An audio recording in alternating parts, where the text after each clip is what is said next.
Hi there, and welcome to my Itty Bitty Chapel. My name is Patty Chaffee, and I'm the community minister at Niantic Community Church. I'm also a spiritual director and an expressive arts facilitator. The Itty Bitty Chapel is a few moments offered midweek to relax, refresh, and reflect on a spiritual word or phrase.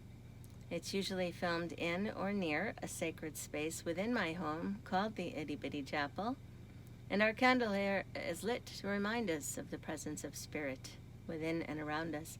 If you're so inclined and would like to light a candle in your sacred space, feel free to do that now. Just pause the video. Our phrase for reflection today is bench sitting. Bench sitting. I often lay on that bench looking up into the tree, past the trunk, and up into the branches. It was particularly fine at night with the stars above the tree. Georgia O'Keeffe, amazing artist. O'Keeffe captures the essence of bench sitting in her remark with a true appreciation for the act of doing nothing, and yet finding purpose, meaning, and beauty in doing just that. The term bench sitting came into my life when my gifted and talented web designer struggled to understand my message. This was on my personal website.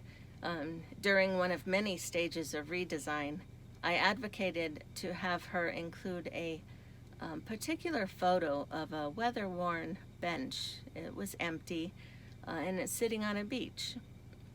She didn't understand the purpose of showing an empty bench. Naturally, it made perfect sense to me.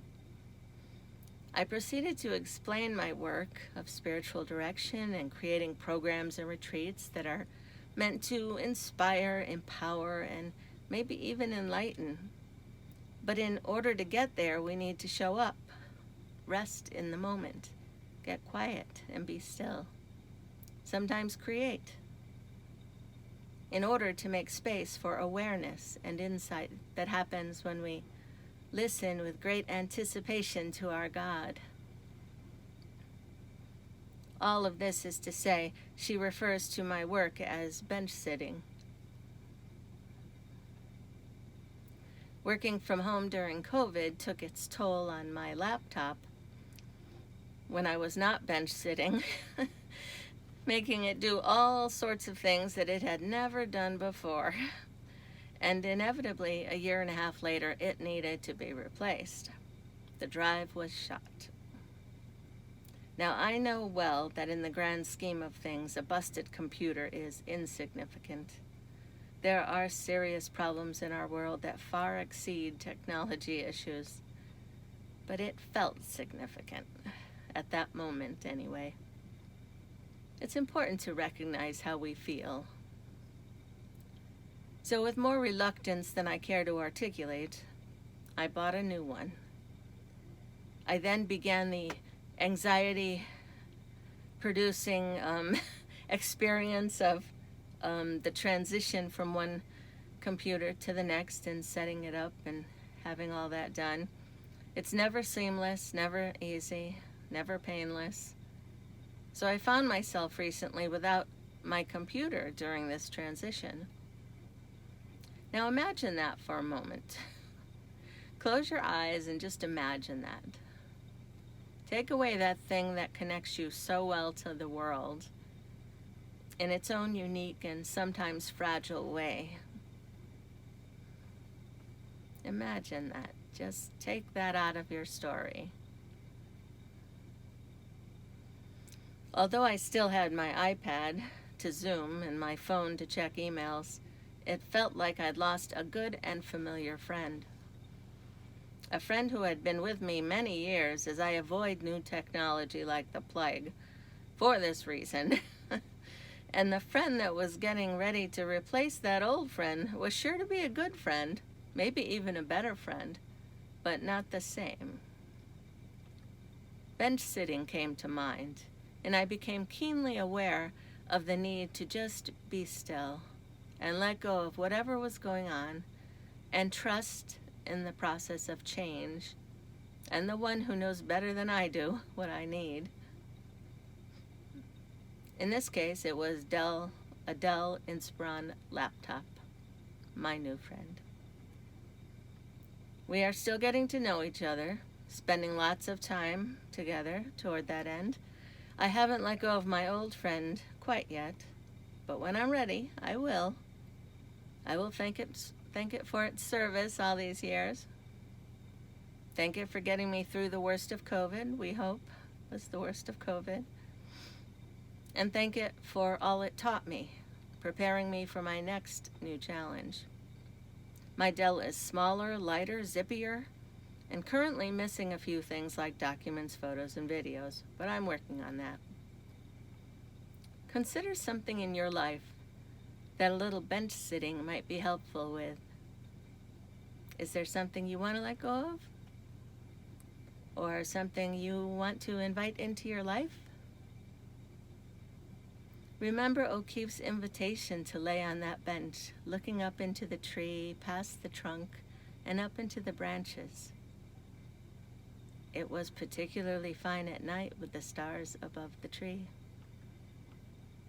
I keep you in prayer every day of this very precious life. And if this message spoke to you in some way, feel free to share it. And until next time, may God bless you in every way you need. Namaste.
Let go of the shore and let the water carry you.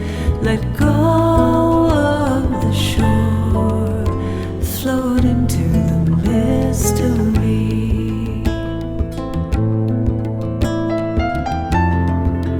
You have all you need, it's all inside of you.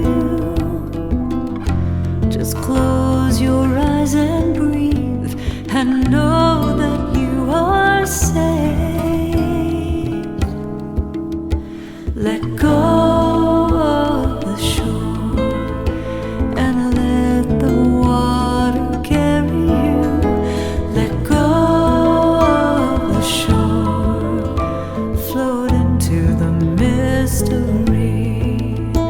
Let go of the shore and let the water carry you.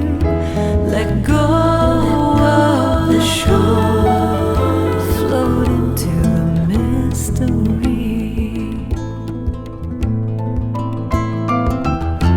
No need to make a plan, your heart will be your compass.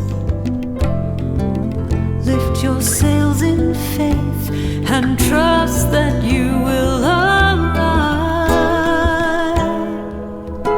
Let go of the shore